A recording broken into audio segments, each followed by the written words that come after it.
For goodness sake, why have they discontinued such a gem to you? Because you've created a masterpiece here. Welcome back, guys, to another video. In today's video, I was thinking whether to do, first of all, classy fragrances for men, but then I realized the fragrances that I do have here, I would almost class as like masterpiece fragrances, where they've been so masterfully blended, in my opinion. I don't think you can really get anything like these on the market. So these are 5, in my opinion, masterpiece fragrances.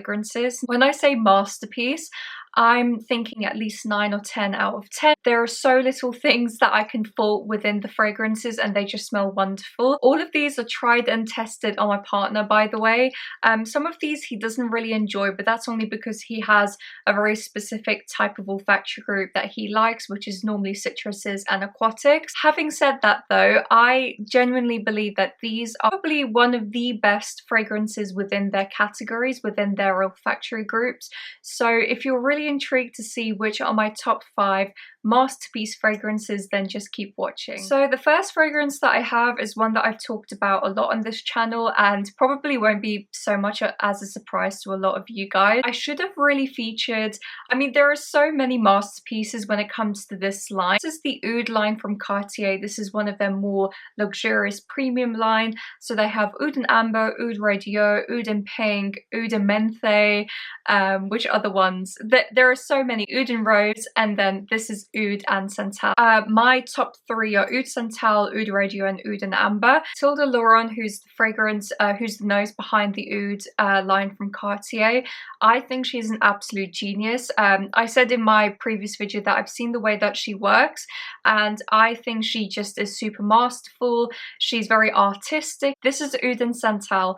This is one of the best oud fragrances on the market, and the reason why I say that is because it's so unique. To me, this oud resin, that apparently it's like an oud resin, is very sappy and sweet, in my opinion. It almost has a bit of a medicinal vibe going on in the background, but that is what gives its very syrupy, smooth sweetness, which not a lot of ouds tend to be like that. Typically, ouds can be quite smoky, very woody, and almost leaning a little bit animalic, depending on what type of oud that you include, whereas this one is very medicinal, syrupy, resinous. It's just absolutely incredible. On top of that, you also have sandalwood in this fragrance, and I'm not sure whether they actually include real Mysore sandalwood. I would imagine that they have, just with the price of this particular fragrance. It's definitely on the pricey side, so just keep that in mind, guys. The sandalwood really gives like a whole nother dimension to this fragrance. Sandalwood can go many different directions. This almost goes to that nutty, lactonic type of vibe. What I absolutely love about Mysore sandalwood, it really has almost like a chestnutty feel. So if you've ever smelled chestnuts, you know, once they've been boiled or once they've been fried, you kind of have like this nutty lactonicness going on. It really gives a really lovely dimension to this fragrance. So not only do you have the sappiness and the sweetness from the oud, but then you also have the nuttiness and the creaminess from the sandalwood. On top of that, there is still a little bit of discussion whether it actually includes plum or not in this fragrance. I'm pretty sure that it does, because when it first opens, it almost has like this plum liquor kind of vibe, which is really beautiful. So you have this dried, plumbed, pruny type of top when you first open it, when you first spray it, and then on top of that, you also have the creaminess and then, you know, the sweetness from the oud. So overall, the reason why I think that this is a masterpiece of a fragrance is just because how simple it is, becoming such a unique fragrance. I haven't personally smelled anything quite like this before. You can also smell the quality of the ingredients. It's really rare that you can pick up on quality when it comes to fragrances, and I can also tell that it's quite a high oil concentration. By any chance you can get a discount code on this, I would recommend that you grab it. I think I got it for like 15% off a few years ago, and I'm so glad that I did, because I absolutely adore it. I do wear it sparingly because I love it so so much that I just don't want to waste it at all. But I do know a lot of men absolutely adore this fragrance. So yeah, that is Oud Santal from Cartier. So the next fragrance that I have is from the one and only OJ Ormonde Jayne. You guys know that I've already done a men's fragrance video surrounding Ormonde Jayne, and I have kind of been umming and ahhing which ones I would find to be masterpiece fragrances. Honestly, there are so many in the collection that I would almost consider as masterpieces. For example, Nawab of Oud I think is a masterpiece. Zizan I think is a masterpiece. There are just so many. I really struggle to find which one I would class as a masterpiece. Having said that though, Vanille des Afriques 100% is up there. This to me is a solid 9, 10 out of 10. This is one of the best vanillas for non-gourmand lovers on the market. So if you do like something a bit sweeter, leaning to that gourmand, but not quite going over that cakey gourmand vibe, then I think that you'd really enjoy this. I did say one of my last Ormonde Jayne videos for men that originally they did have a fragrance called Vanille the Iris, which I tried quite some years ago, and since then they have discontinued. So I think that this is probably a revival of that discontinued fragrance. This has bourbon vanilla, Madagascar vanilla, it has orris, carrot seeds. This is insanely good. In fact, I'm just going to spray a little bit here because I just need to remind myself. Wow, this is so beautiful. It's very heavy in iris or orris, so if you guys are not fans of that particular note, then I don't think you'd enjoy this.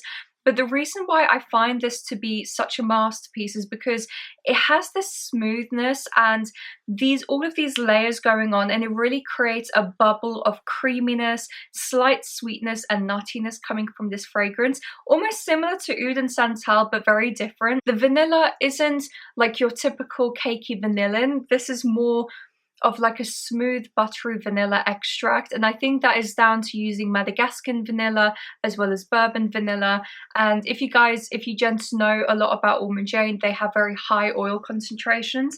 So even spraying it on my hand, I don't know if you can see the oil residue, and that is what gives that longevity with the fragrance. And a lot of people assume when it's at higher oil concentration that it projects more. No, this is an intimate fragrance. This isn't a beastly fragrance. It does last super long, and it does have like a nice scent bubble around you, but this isn't going to be a beastly fragrance. As I said, it's going into that gourmand realm without it being cakey.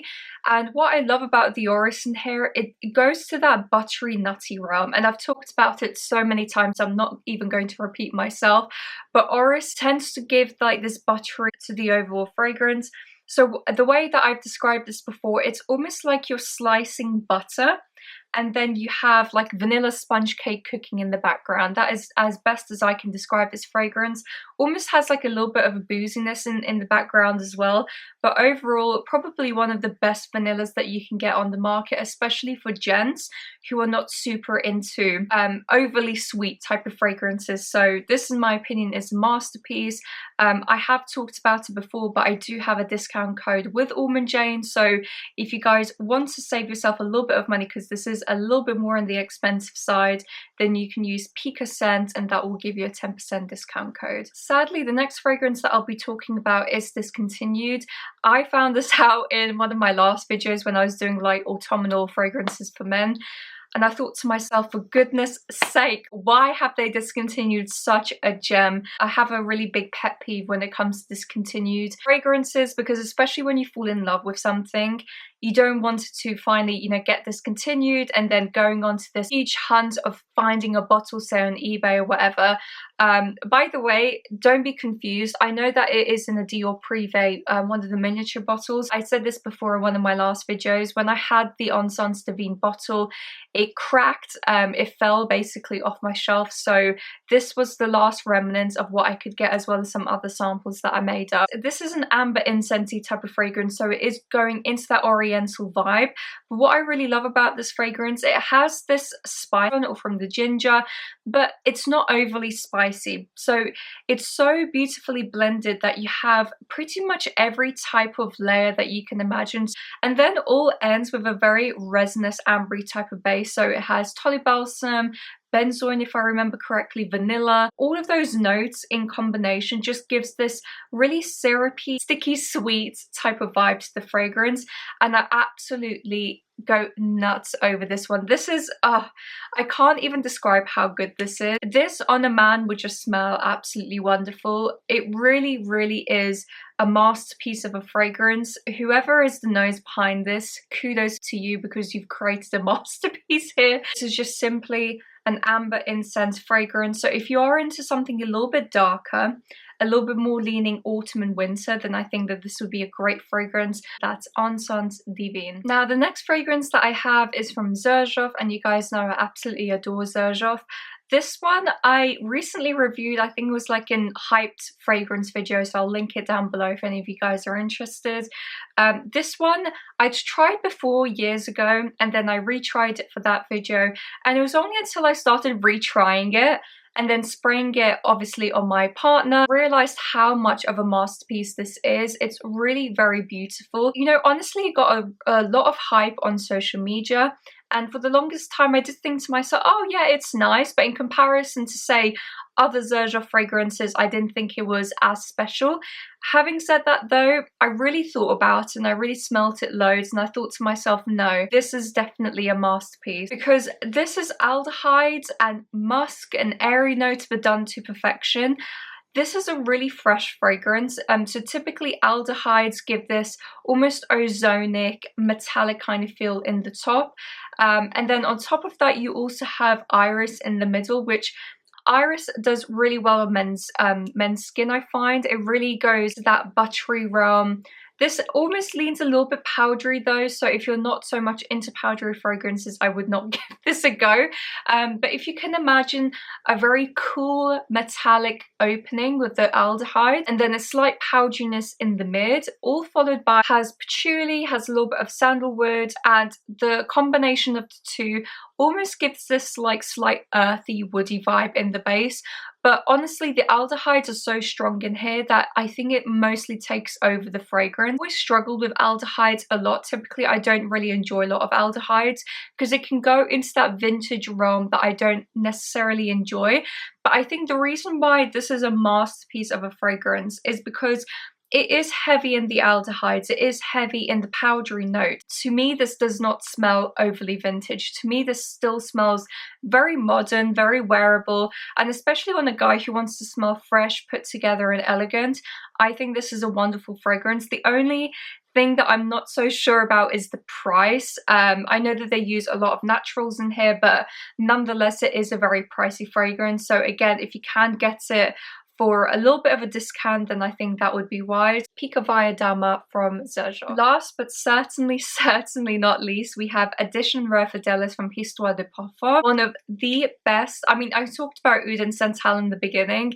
This is a slightly different type of oud, so it does almost go a little bit animalic. It doesn't really have that super fecal type of animalic vibe. When I say animalic, I mean a little bit more in the earthy, musky type of vibe when it comes to this oud. It's really beautiful. Hear me out, guys. This also has notes of coffee and raspberry. It is probably one of the best gourmand, non-gourmand ouds that I've ever smelled in my life. This really is almost as if you've had a flat white, and then on top of that you have like raspberry syrup on one side, and you can tell the quality. To me, the oud again is not going into that super fecal animalic oud. It's almost going into that resinous, smoky type of vibe, which I really enjoy. It does have a slight spice in the top, which I think is coming from saffron, and typically for any oud fragrances, they tend to pair saffron with oud. I think the combination of the two is really beautiful. And saffron, if you guys know how it smells like, it almost has like a slight sweet tanginess, which again adds like a whole nother layer to this fragrance. But the reason why I think that this is a masterpiece is because no notes overwhelm each other. It's not sickly sweet. This is not too gourmand. It's not too heavy in coffee. This is not like an intense cafe from Montal. You know, it doesn't have that synthetic type of vibe. This is just really smooth, elegant, super easy to wear. So if you are more leaning towards that gourmand coffee type of vibe within a fragrance as a gent, then I think that you'd really enjoy this. Plus, it's not even that expensive. I think for this I paid maybe like 50 quid. Oh no, actually 30 ml is like £66, which I think you only really need the smaller bottle. If you have a big collection, this thing will last you from day till night. Again, this is really great longevity, great projection, and it's also great for layering. So if you do have any other heavy raspberry fragrances or coffee fragrances or even saffron, then I think that this would layer really well. And yeah, if you guys have never tried this before, definitely give it a go. I think you'd absolutely love it. So that is Edition Rare Fidelis from Histoires de Parfums. So gents, that is it for today's video. I really hope that you enjoyed. Please let me know down in the comments if there are any fragrances that you would consider as masterpieces, and maybe explain why. I'd be really intrigued. As I said, please give it a like, thumbs up, subscribe, all of that jazz down below. I will hopefully be doing more and more men's fragrance videos, so I hope to catch you guys soon, and I wish you a lovely week. Bye guys.